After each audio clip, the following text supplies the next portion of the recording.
Another family with opposite leaves. This is Adoxaceae. And within Adoxaceae and a related family, there are quite a variety of different genera that I think are worth covering on their own. So we're going to cover the family Adoxaceae, but I'm going to ask you to remember the genus Viburnum. And I like to use the common name arrowwood for that one. So this is one that's got, as I said, opposite leaves. A lot of variation in how the leaves are put together.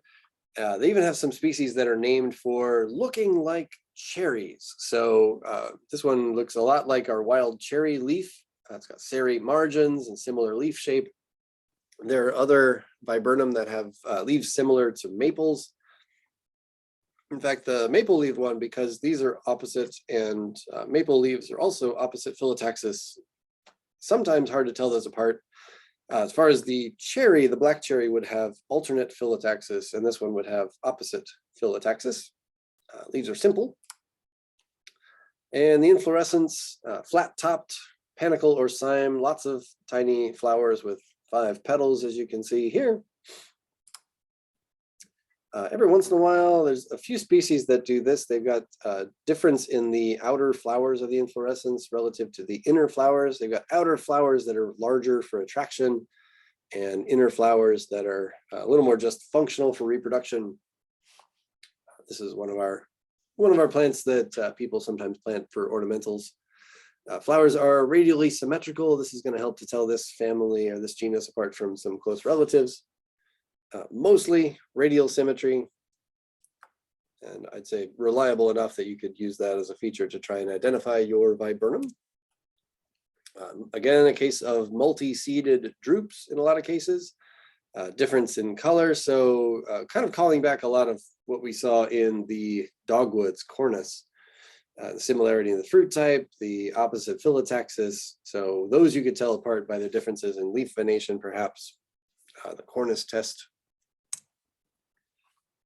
And so going from viburnum here, this is arrowwood, same family moving forward. This is another genus, Sambucus, goes by the common name of elder.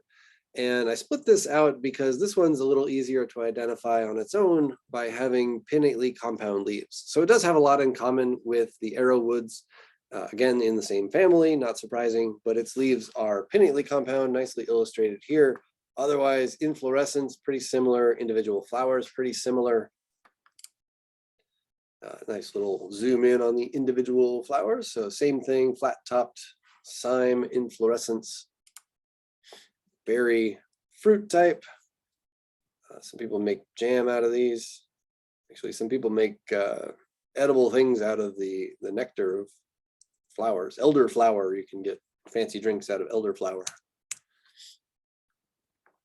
Also, I'm going to keep all these in the same portion of the lecture. There's some other similar members in a related family. So Adoxaceae is one family, and not too distantly related is this other family, Caprifoliaceae. This one is the genus Lonicera, is honeysuckles. So we have, again, opposite phyllotaxis. We're seeing a lot of that. Simple leaves, entire margins. The entire margins might be helpful here. Our honeysuckles, you're quite likely to run into one of the invasive honeysuckles. We also have some native honeysuckles. This one's nicely illustrating a native Wisconsin honeysuckle. And this one stands out, this group, Lonicera, stands out as having these bilaterally symmetrical flowers. So difference between up and down, they point out to the sides. They give this plant the common name of honeysuckle. So they're quite lovely smelling, aromatic. They come out, some of the first flowers to come out in the spring, and the nectar is appealing to a variety of insects. And not unattractive, but some of these are also rather invasive, so I have mixed feelings about those. Sorry, go back one. This other point here, the flowers are often paired, so maybe a little harder to tell. This is the 2 flowers, you follow them to the base, they are paired, 2 at a time right there, 2 at a time right there. This can be a useful trait for this group, Lonicera. And of course, paired flowers develop into paired fruits. So nicely showing those here, maybe a little better on this side. So 2 at a time, they're in the axils of these leaves. So leaf 2 flowers, leaf, 2 flowers, developing into 2 fruits.